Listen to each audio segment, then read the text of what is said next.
ዓለማችንን ያስገረሙ ለየት ያሉ የአዲስ ዓመት አቀባበል ልምዶች። ሰላም ጤና ይስጥልኝ የቻናላችን ቤተሰቦች። የፈረንጆች አዲስ ዓመት ሲመጣ ሁላችንም የምናስበው ስለ ኬክ፣ ስለ የገና ዛፍ፣ ስለ ርችትና ስለ አዳዲስ እቅዶች ነው። ነገር ግን በአንዳንድ የዓለማችን ክፍሎች አዲስ ዓመትን የሚቀበሉበት መንገድ ከእኛ እጅግ የተለየና አልፎም ተርፎ ግራ የሚያጋባ ነው። ውድ የቻናላችን ተከታታዮች፣ በዛሬው የሰዋሰው ፖድካስት ቲፕ ከውስጥ ልብስ ቀለም ምርጫ ጀምሮ እስከ ሳህን መስበር፣ ቤታቸውን በሽንኩርት እስከሚያስውቡ ሀገራት ድረስ ያሉ አስገራሚ የአዲስ ዓመት አቀባበል ልማዶችን ይዘንላችሁ ቀርበናል። እስከ መጨረሻው ይከታተሉን። ለቻናላችን አዲስ ከሆናችሁ ሰብስክራይብ በማድረግ ቤተሰብ እንድትሆኑ ጋበዝን። አንደኛ፣ ስፔን 12ቱ ወይኖች። በአውሮፓ ምድር በስፔን አቆጣጠር ታኅሳስ 31 እኩለ ሌሊት ላይ አንድ እጅግ አስገራሚ ትዕይንት ይታያል። በሚሊዮኖች የሚቆጠሩ ስፔናውያን አይናቸውን በአደባባይ በሚገኝ ትልቅ ሰዓት ላይ ይተክላሉ። በእጃቸው ደግሞ 12 ፍሬ ወይኖችን ይይዛሉ። ይህም 12ቱ የዕድል ወይኖች በመባል የሚታወቀው ጥንታዊና አስገራሚ ባህላቸው ነው። ሰዓቱ እኩለ ሌሊት ሲሆን ጥቂት ሰከንዶች ሲቀሩት በቴሌቪዥንም ሆነ በአደባባይ ታላቅ ዝግጅት ይደረጋል። ሰዓቱን መምታት ከመጀመሩ በፊት ኳርቶስ የሚባሉ 4 ፈጣን ድምፆች ይሰማሉ። እነዚህም ሰዎች እንዲዘጋጁ የሚሰጡት ምልክቶች ናቸው። ከዚያም ዋናው ትርኢት ይጀምራል። ትልቁ ደወል በየሰከንዱ ልዩነት 12 ጊዜ ይመታል። በእያንዳንዱ ምት አንድ ወይን በአፍ ውስጥ መክተት ግዴታ ነው። ደውሉ የሚታየው በየ3 ሰከንዱ ልዩነት ነው። ይህም ማለት 12ቱንም ወይኖች በአጭር ጊዜ ውስጥ አኝኮ ለመጨረስ ትልቅ ትግል ይጠይቃል። 12ቱንም ወይኖች ደውሉ ተመቶ ሳያልቅ መብላት የቻለ ሰው መጪው 12 ወራት የዕድል የብልጽግናና የደስታ ይሆንለታል ተብሎም ይታመናል። ይህ ባህል እንዴት እንደተጀመረ የሚያሳዩ 2 ዋና ዋና ታሪኮች አሉ።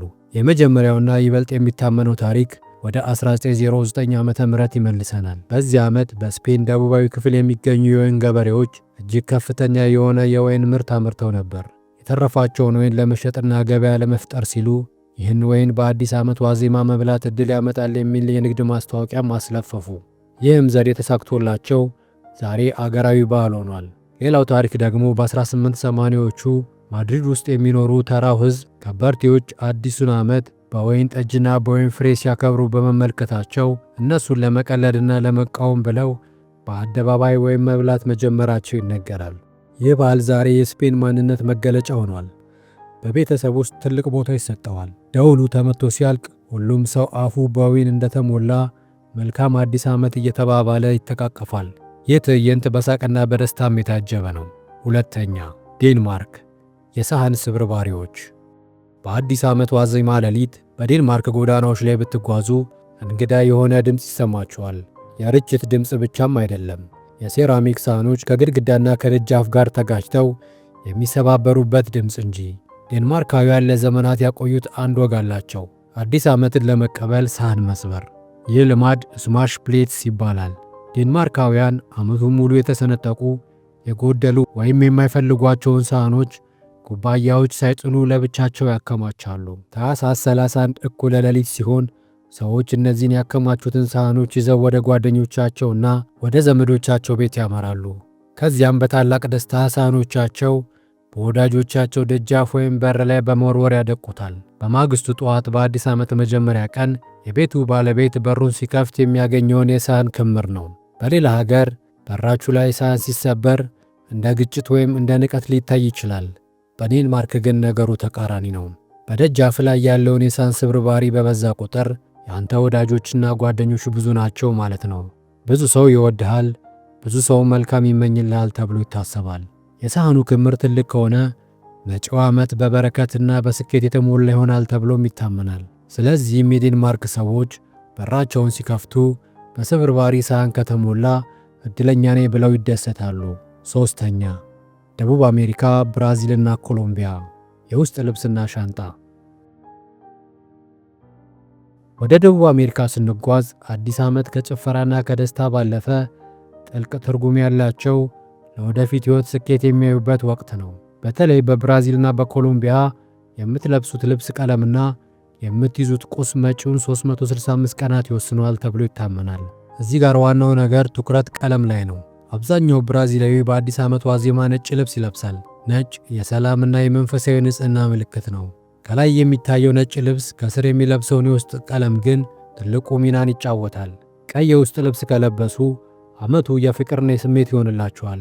ቢጫ የውስጥ ልብስ ከሆነ ደግሞ ገንዘብና ሀብት ይጎርፍላቸዋል። አረንጓዴ ከሆነ ደግሞ ለጤናና ለተስፋ ተብሎ የሚለበስ ልብስ ነው። ሌላው የብራዚል አስገራሚ ልማድ በባህር ዳርቻ አቅራቢያ ያሉ ሰዎች እኩለ ሌሊት ላይ ወደ ባህር ውስጥ በመግባት 7 ማዕበሎችን ይዘላሉ። በእያንዳንዱ ዝላይ ላይ ደግሞ አንዳንድ ምኞት ይመኛሉ። ይህን ካደረጉ የባህር ጠባቂዋ አማልክት የማንጃ መንገዳቸውን ትከፍትላቸዋለች ብለው ያምናሉ። አሁን ደግሞ ወደ ኮሎምቢያ እንሻገር። በኮሎምቢያ አዲስ ዓመት መባቻ ላይ ሰዎች ዕቃቸውን ጠቅልለው ከቤት የሚወጡ ይመስላሉ። ነገር ግን ለጉዞ ሳይሆን ለባህል ነው። ይህም ባህል ላማሬቴ ይባላል። ሰዓቱ 12 ሰዓት ሲሆን ኮሎምቢያውያን ባዶ ሻንጣቸውን ይዘው በየሰፈራቸው ወይም በቤታቸው ዙሪያ በፍጥነት ይሮጣሉ። ይህን ያደረገ ሰው አዲሱ ዓመት በጉዞ በጀብዱና አዳዲስ ቦታዎችን በመጎብኘት የተሞላ ይሆናል ተብሎ ይታመናል። ብዙ ጉዞ ለሚመኝ ሰው ሻንጣውን ይዞ በሮጠ ቁጥር ምኞቱ የመሳካት ዕድሉ ሰፊ ነው ተብሎ ስለሚታመን መንገዶቹ በሻንጣ በታጠቁ ሰዎች ይሞላሉ። በኮሎምቢያ ሌላው ትልቅ ትዕይንት አኒዮ ቪዬሆ የሚባሉ አሻንጉሊቶችን ማዘጋጀት ነው። ከድሮ ልብሶችና ከገለባ የሚሰሩ እነዚህ አሻንጉሊቶች ያለፈውን አሮጌ ዓመት ይወክላሉ። አንዳንዴም በዚህ ዓመት የተጠሉ ሰዎች ወይም ፖለቲከኞችን እንዲመስሉ ተደርገው ይሰራሉ።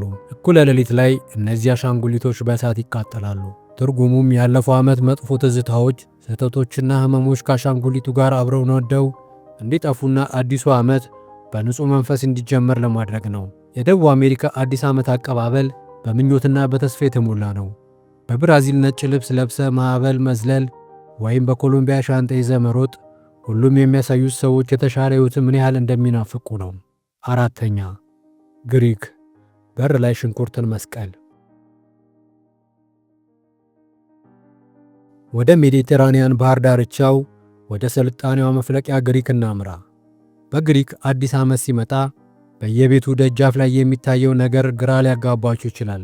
ያጌጠ ዛፍ ብቻ ሳይሆን ተለቅ ያለ ሽንኩርት በበር ላይ ተሰቅሎ ታያላችሁ። ይህ ሽንኩርት ለግሪካውያን የምግብ ግብዓት ብቻ አይደለም፣ የዕድልና የጥንካሬ ምልክት እንጂ። ግሪካውያን ለዚህ በዓል የሚጠቀሙት ማንኛውንም ሽንኩርት አይደለም። ሰኪሎካርዲያ ወይም ሲኦኔን የሚባል መርዛማ በመሆኑ የማይበላ የሽንኩርት አይነት ነው። ይህ ሽንኩርት እጅግ አስገራሚ የሆነ ተፈጥሮ ያለው ሲሆን ሽንኩርቱ ተነቅሎ መሬት ላይ ቢቀመጥ ውሃ ባያገኝ ወይም ፀሐይ ቢበዛበት እንኳን ማደጉን፣ ቅጠል ማውጣቱንና ማበቡን አያቆሙ። የግሪክ ሰዎች ይህን ሽንኩርት እንደ ዳግም ልደትና አይበገሬነት ምልክት ያዩታል። ሽንኩርቱ ካለበት ሁኔታ ተነስቶ ለማደግ ያለው ጽናት እኛ በአዲሱ ዓመት እንዲኖረን እንፈልጋለን የሚል እምነት አላቸው። ባህሉ የሚጀመረው በአዲስ ዓመት ዋዜማ ነው። ቤተሰቦች ይህን ሽንኩርት ገዝተው በቤታቸው ዋና በር ላይ ይሰቅሉታል። ይህ ሽንኩርት በሩ ላይ መኖሩ መጥፎ ዕድልን ያስወግዳል፣ ለቤቱ ደግሞ እድገትና ብልጽግናን ያመጣል ተብሎ ይታመናል። በአዲስ ዓመት ጠዋት ጃንዋሪ 1 አባወራ ወይም እማወራዋ በሩ ላይ የተሰቀለውን ሽንኩርት ያወርዱታል። ከዚያም ወደ ልጆቻቸው ክፍል በመሄድ ሽንኩርቱን በልጆቹ ራሶች ላይ በዝግታ መታ መታ በማድረግ ከእንቅልፋቸው ይቀሰቅሷቸዋል። ይህ ድርጊት የሽንኩርቱን ጥንካሬና ጤናማነት ወደ ልጆቹ ለማስተላለፍ ተብሎ የሚደረግ ነው። ልጆቹም የሽንኩርቱን ያህል ጠንካራና ጤናማ ሁኑ ተብለው ይባረካሉ። ከሽንኩርቱ በተጨማሪም የግሪክ አዲስ ዓመት ያለ 2 ነገሮች አይጠናቀቅም። ይህም አንደኛው በውስጡ ሳንቲም ተደብቆ የሚጋገር ኬክ ሲሆን ኬኩ ተቆርሶ ሲታደል ሳንቲሙን ያገኘ ሰው የዓመቱ ባለዕድል ተብሎ ይከበራል። ሁለተኛው ደግሞ በአዲስ ዓመት ዋዜማ አንድ ሮማን በቤቱ ደጃፍ ላይ መሬት ላይ ባህል ይበትናል ወይም ይሰብራል። የሮማኑ ፍሬዎች በበዙና በራቁ ቁጥር የቤቱ በረከትና ሀብት እንደዚሁ ይበዛል ተብሎ ይታመናል። ለግሪካውያን አዲስ ዓመት ማለት ከተፈጥሮ ጋር የመገናኘት የጽናትና የትውልድ በረከት ወቅት ነው። አምስተኛ ስኮትላንድ የመጀመሪያው እግር። ወደ ሰሜኑ የዩናይትድ ኪንግደም ክፍል ወደ ቫይኪንጎች ምድር ስኮትላንድ እንጓዝ። ስኮትላንዳውያን አዲስ ዓመት ሆጉማኔ ብለው ይጠሩታል። ለእነሱ አዲስ ዓመት ከገና በዓል በላይ ትልቅ ቦታ የሚሰጠውና ለቀናት የሚከበር በዓል ነው። በዚህ በዓል ውስጥ ደግሞ የመጀመሪያው እግር የሚባለው ወግ የዓመቱን ዕድል ይወስናል ተብሎ ይታመናል። እኩለ ሌሊት 6 ሰዓት ሲሆን በስኮትላንድ ቤቶች ውስጥ ትልቅ ጉጉት አለ። የመጀመሪያው እግር ማለት አዲስ ዓመት ከገባ በኋላ የቤቱን ደፍ መጀመሪያ የሚረግጠው እንግዳ ማለት ነው። ይህ ሰው የቤተሰብ አባል ሊሆን ይችላል ወይም ጎረቤት። ነገር ግን የዓመቱ ዕድል እንዲሰምር እንግዳው የተወሰኑ መስፈርቶችን ማሟላት አለበት። በጥንታዊው ባህል መሠረት መጀመሪያ የሚመጣው ሰው ረጅም ጠቆር ያለ ወንድ መሆን አለበት። ይህ ታሪክ የመጣው ከቫይኪንጎች ዘመን አንስቶ ነው። በወቅቱ ቀይ ፀጉር ያለው ወይም ፀጉረ ቢጫ እንግዳ በራችሁ ላይ ከመጣ ወራሪ ቫይኪንግ ሊሆን ስለሚችል እንደ መጥፎ ዕድል ይታይ ነበር። ስለዚህ ጠቆር ያለ እንግዳ የሰላም ምልክት ነው ተብሎም ይታመናል። እንግዳውም ባዶ እጁን አይመጣም። በስኮትላንድ ባህል የመጀመሪያው እግር የሚባለው ሰው 5 ተምሳሌታዊ ስጦታዎችን ይዞ መግባት አለበት። አንደኛው ከሰል ሲሆን ቤቱ ዓመቱ ሙሉ ሞቅ ያለ እንዲሆንና እሳት እንዳይጠፋበት በማሰብ እንግዳው ይዞ ይመጣል። ሁለተኛው ደግሞ ይዞ መምጣት ያለበት ዳቦ ነው። ይህም ቤተሰቡ ዓመቱ ሙሉ የሚባላ እንዳያጣ በመመኘት ነው። ሦስተኛው ደግሞ ጨው ነው። ይህም ለጤናና ለጣፋጭ ሕይወት ምኞታቸውን ይገልጹበታል። አራተኛው ደግሞ ውስኪ ሲሆን ይህም ለደስታና ለጭፈራ ይጠቀሙበታል። አምስተኛው ሳንቲም ነው። ይህም ለብልጽግናና ለሀብት ምኞታቸው መግለጫ ነው። እንግዳው እነዚህን ይዞ ገብቶ እሳቱ ላይ ከሰል ከጨመረ በኋላ ለቤተሰቡ አባላት መጠጥ ያቀብላል። ከዚህ በኋላ ነው ጭፈራውና ፌሽታው የሚጀምረው።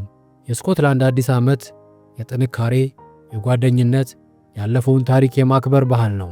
ውድ የቻናላችን ቤተሰቦች ከውስጥ ልብስ ቀለም ምርጫ ጀምሮ እስከ ሳህን መስበር፣ ቤታቸውን በሽንኩርት እስከሚያስውቡ አገራት ድረስ ያሉ አስገራሚ የአዲስ ዓመት አቀባበል ልማዶችን አቀረብንላችሁ።